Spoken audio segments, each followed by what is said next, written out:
एक होकार है अखंड भारत के स्वाभिमान।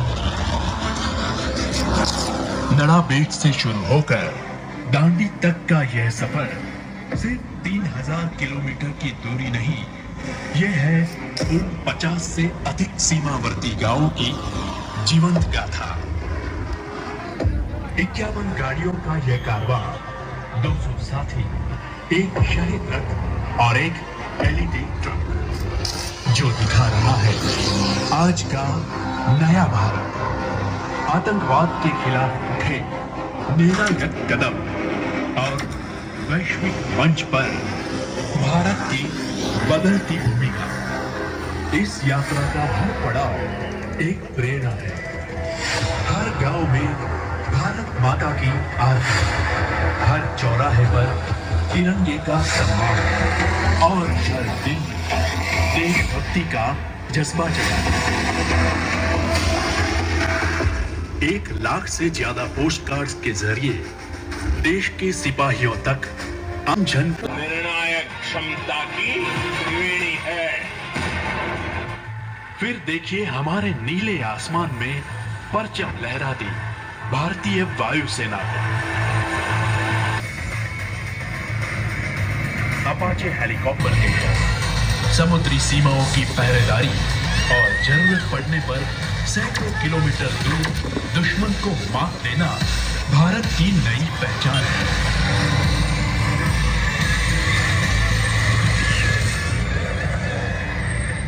असल बदलाव आया है हमारी सोच में।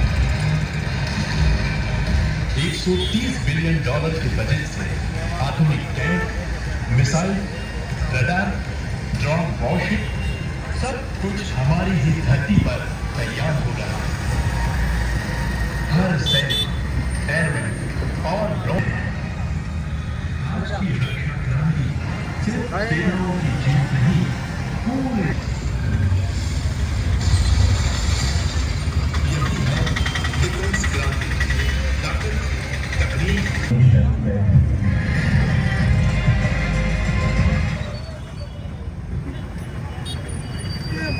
રાજ્યના નગરપાલિકાના પ્રમુખ શ્રી મયુરભાઈ દવે, મયુર દાદા સ્વાગત કરશે હાર્દિક સિંહ ડોડિયાજીનું। અહીંયા 1 બાય 1 ગણગણથી વધાવી લેજો ભાઈ, તાળીઓ।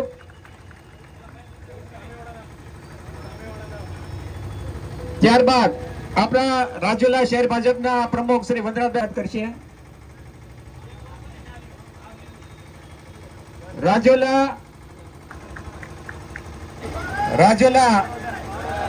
નગરપાલિકાના ઉપપ્રમુખ શ્રી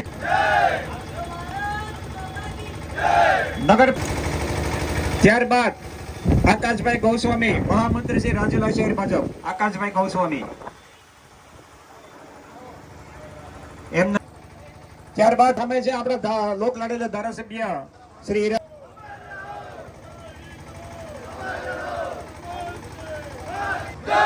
મુસ્લિમ સમાજમાંથી ગુલ મોહમ્મદભાઈ પણ અહીંયા ઉપસ્થિત હોય, એમને પણ વિનંતી છે કે તેઓ પણ શ્રી ડોડિયાજીનું, જેમને કહી છે કે દિલીપભાઈ જોશી પણ એમનું સ્વાગત કરી રહ્યા છે। ત્યાં બેબન યાત્રા અત્યારે આપણા રાજુલા શહેરમાં 10મા દિવસે અહીં આવી રહી છે અને આવું ભગીરથ કાર્ય કરી રહ્યા છીએ। શ્રી હાર્દિક સિંહ,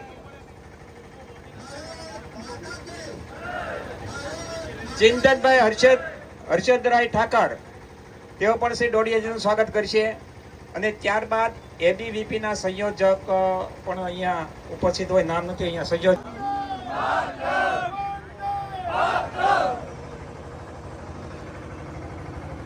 અહીંયા ભાદો દાદા પણ ઉપસ્થિત હોય, અમારા જુદા જાણીતા અને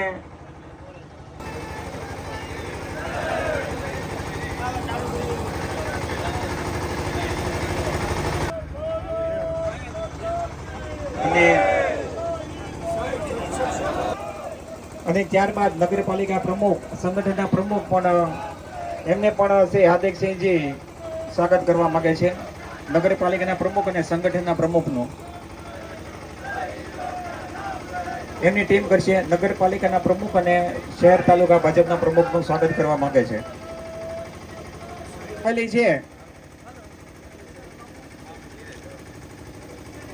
આ જે આપણા વડીલ મુરબ્બી જે કાંઈ ઉપસ્થિત છે એમને એમના પણ એક પરિવાર શહેર ભાજપના પ્રમુખ, તાલુકા ભાજપના પ્રમુખ અને નગરપાલિકાના પ્રમુખનું સ્વાગત હાર્દિકસિંહજી કરવા માંગે છે. એટલે ત્યાંથી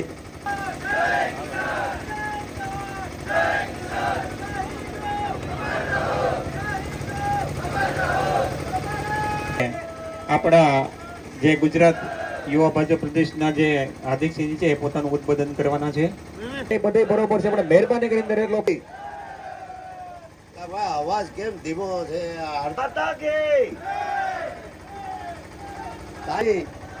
અમદાવાદ થી 1200 ગાડીના કાફલા સાથે અને 200 સ્વયંસેવકો સાથે અને 51 ગાડીનો મોટો કાફલો અને આ હાર્દિકસિંહ આપણા ભારતીય જનતા પાર્ટીના યુવા પક્ષના મંત્રી છે અને પૂરા ગુજરાતમાં છેલ્લા ઘણા સમયથી આપણા જે ખાસ કરીને કાંઠો વિસ્તાર અને તમામ વિસ્તારમાં ફરીને આપણે એક સિંદૂર યાત્રા કે જે ઓપરેશન સિંદૂર હતું એ કઈ રીતનું આખું જે આયોજન હતું, જે પહેલગામનો હુમલા પછીનું અને જે આપણા આદરણીય વડાપ્રધાને જે ઓપરેશન સિંદૂર એની આખી આપણે હમણાં ઝલક જોઈ.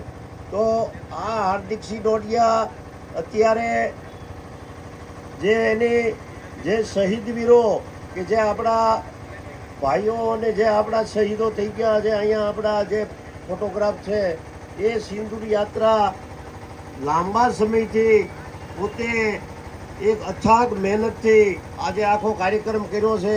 આ તકે હાર્દિકસિંહ ડોડિયા તથા એમની 200 જણાની ટીમને ખૂબ ખૂબ અભિનંદન અને ખૂબ જ એને આપણા રાજુલા તરફથી આશીર્વાદ આપી. અસ્તુ ભારત માતા કી જય. કાર્યક્રમ છે તો સમગ્ર ઉદ્બોધન કરશે શ્રી હાર્દિકસિંહ ડોડિયા. ભારત માતા કી વંદે વંદે વંદે.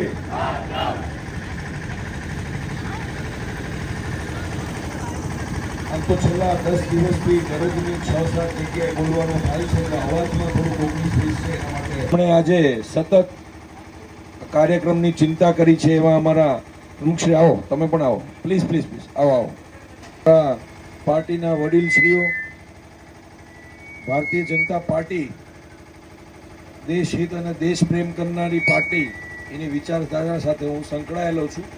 ભારતીય જનતા પાર્ટીના સર્વે કાર્યકર્તાઓ, નગરપાલિકાના સર્વે કાર્યકર્તાઓ, ચૂંટાયેલા સર્વે પદાધિકારીઓ, આપ સૌ અને જેમના માટે આપણે અહીંયા આવ્યા છે, જેમના માટે અમે સૌ છેલ્લા 10 દિવસથી ગામડે ગામડે જઈ રહ્યા છે, એવા આપણા શહીદ સૈનિક પિતાશ્રીને એકવાર આપ ઊભા થાજો બધા જોરથી.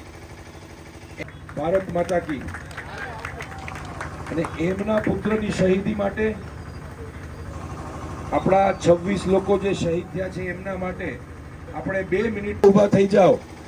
આપણા શહીદોની એના માટે આપણે 2 મિનિટનું મૌન પાડીશું.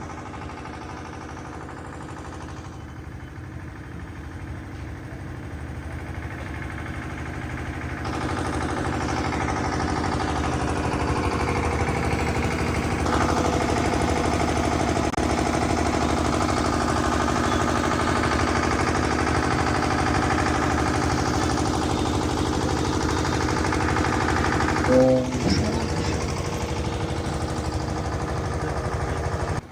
1125 કારના કાફલા સાથે 5000 થી વધુ યુવાનોની હાજરીમાં શહીદોને યાદ કરવા માટે, સૈનિકોના સન્માન માટે અને નરેન્દ્રભાઈએ લીધેલા નિર્ણયોના સમર્થન માટે 15 ઓગસ્ટ એટલે આઝાદીનો દિવસ સાંજે 6 વાગે આ ઐતિહાસિક સિંદૂર સ્વાભિમાન યાત્રાની શરૂઆત થઈ. આ સિંદૂર સ્વાભિમાન યાત્રા વૈષ્ણોદેવી સર્કલ અમદાવાદથી નળેશ્વર માતાજીના મંદિર નડાબેટ જવા માટે નીકળી.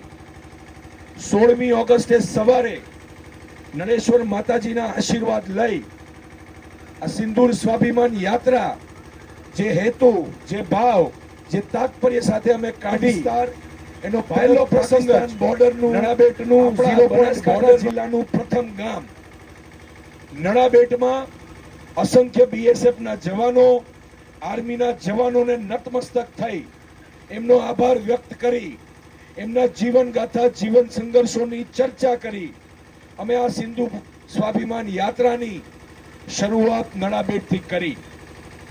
નડાબેટથી અમે સીમાવર્તી વિસ્તારના બોરુ ગામ, એટલે ભારત પાકિસ્તાન બોર્ડરનું ખૂબ નજીકનું ગામ બનાસકાંઠાના બોરુ ગામમાં ગયા. બોરુ ગામના સીમાવર્તીની રાત્રે સિંદૂર સ્વાભિમાન યાત્રાનો કાફલો મટકી ફોડ કરીને વ્રજવાણી ગામના યુવાનો સાથે રહીને આ સિંદૂર સ્વાભિમાન યાત્રા માટે ખૂબ મોટી ગ્રામ 22 સભાને अप्रैल સંબોધિત 2025 कश्मीर के धुलों से लदे पवित्र पहलगाम में पाकिस्तान समर्थित आतंकवादी संगठन द रेजिस्टेंस फ्रंट ने मासूम तीर्थ यात्रियों को क्रूरता से मौत के घाट उतारा. तो जाके मोदी को बता,